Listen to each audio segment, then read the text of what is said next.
Before walking into the judging room, make sure your cell phone is on silence. You should have no distractions upon entering the room.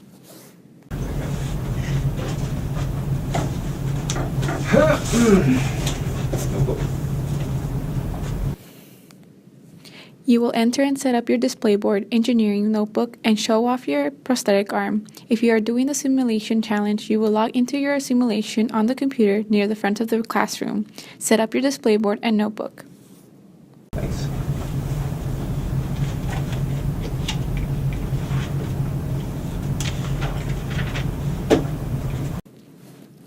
The 3 judges will sit near the front and you will hand each judge a rubric packet. Make sure that your team name and corresponding letter is the same and it appears on your packet so that we don't have mix-ups. Hello judges, we are the Flying Monkeys. For an outline of the oral presentation, see oral presentation handout. I'm Vicente the Builder. I'm Nancy, and I Introduce yourself and your team. If you get the giggles or forget something, relax and keep going with your presentation. am Nancy, and I wrote the essay for this project. I'm Brian, and I'm the coder. And I'm Martha, the aesthetics designer. At all times, speak clearly, slowly, and enunciate your words.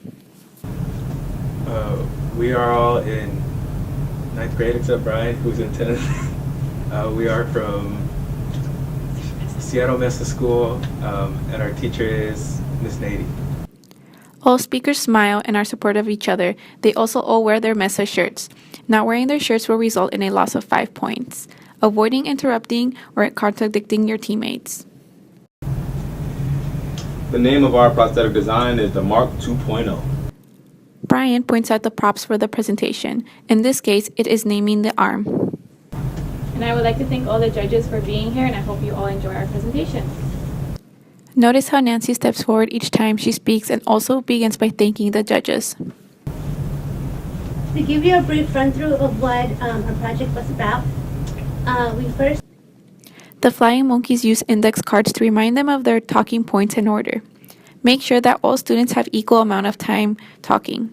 The lead judge will be timing your team and will show you a warning of the amount of time your team has left in amounts of 5 minutes, 1 minute, and when your team is done. started with researching in Google Scholars for articles that refer to what a prosthetic arm is. Nancy, who was our main note taker, did a wonderful job with our notebook and keeping track of everything that we did every day. Notice how Martha showcases the team's notebook before the judges. Ideally, the notebook will have markings for the judges to focus on if they want to inspect it closely.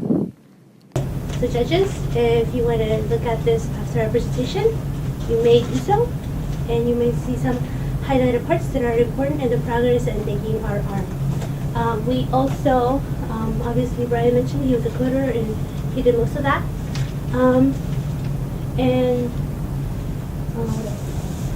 We also had to test our arm, and you can see the data from that in our board. At all times, the students are facing the judges, even when pointing at something in their board. When one student speaks, all the other teammates show they are paying attention to the speaker. Avoid glaring at the judges, playing with your index cards, fingers, or clothing, or your eyes wandering around the room. This is all to say, remain focused on your presentation at all times. Keep your feet planted, avoid leaning, dancing, or tapping your feet. And lastly, we included our recommendations on what we would do next time to build this arm. So we're going to start by first briefly giving you a background information about our prosthetic arm. Then we will follow with some, the purpose of creating this arm and the challenge.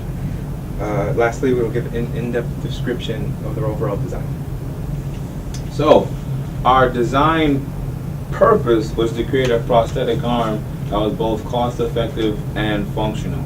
Just as a brief background, our prosthetic limbs are limbs that are artificial, given to folks that usually lose limbs from various reasons, our natural limbs. Right now, our motivation was the competition. Right? We wanted to make sure that we won. So, yeah. We also did research to start having an idea how to design our arm. We used Google Scholar to find math and science concepts that would help us design our prosthetic arm. Software development. So I was the coder, and this year we used the Arduino technology, right? And over here, as you can see on the board, we got to create codes that would allow the breadboard and the chip to help function, move this part. If you run out of things to say, have your teammates point out the beautiful and well done work on your arm, display board, and notebook. Your team must fill the amount of time given. If pieces for your presentation are incomplete, broken, or are not working well, tell the judges what your intention was and how you plan to fix it for next time. Right. So the way it basically worked is that we had a code, we'd input the code, and when we pressed the button, the code would function with the motor here, move all the parts. Okay, so as the lead in the building part, I had to figure out who this arm was actually for and how we were going to create it so they could use it most effectively. We determined that people who might have not have arms was our target customer, and for the purpose of this arm, we wanted to make it very low cost. So anybody could actually attain these materials and build it. It took us about 3 months to actually create this final design successfully, but with some challenges on the way. So our design now, right? So it's very simple, almost prototypic. All right, we were hoping that we'd get this published and showcased for Tony Stark, but low budget. So one of the main things here is that we have to figure out how we're going to pick things up, throw things, right? So we used these wooden pallets here, rubber band and tape on the end to give us the grip. All right, we have a forearm part, put on our forearm so that we can work it, and then after that, we've got the motor and then the breadboard again, or the red board, in order to function the motor, which act as our muscles and control the end. Some of our challenges were creating our code to actually make the everything that Brian said, the movement of the arm, and also finding using the materials provided to actually make a very strong arm that wouldn't kind of fall apart. And as for the takeaway, we would recommend the next time we build this arm is we probably would not be using wooden planks as they are heavy and there's not much flexible. They're not very flexible. We probably would not use the metal spring as same thing. It's not very flexible. We would invest more time in researching another flexible material. Perhaps going towards more like 3D printing and using filament. And we also wouldn't be using cardboard tube to put in our arm, just so it's lighter because the weight is taken into consideration for the judging.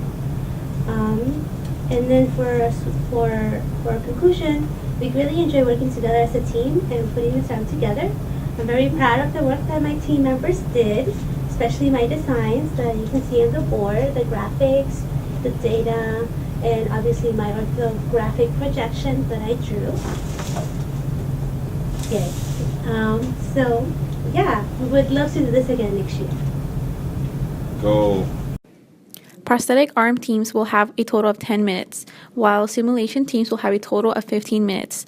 The first 10 minutes being a regular oral presentation, much like this one, followed by 5 minutes to show off your simulation to the judges. Team Mesa. I'd like to ask the judges now if they have any questions. If not, thank you for your time and consideration. When you are done presenting, make sure to thank the judges. They may or may not have questions for you. Judges may ask you to leave the room to inspect your display board, notebook, and arm, so leave those in the room if you are asked to leave. Wait patiently outside until a judge steps out and tells you that they are done judging. At such time, you will take your team's belongings and go on with your schedule. If you are doing the simulation challenge, make sure you log off your simulation screen.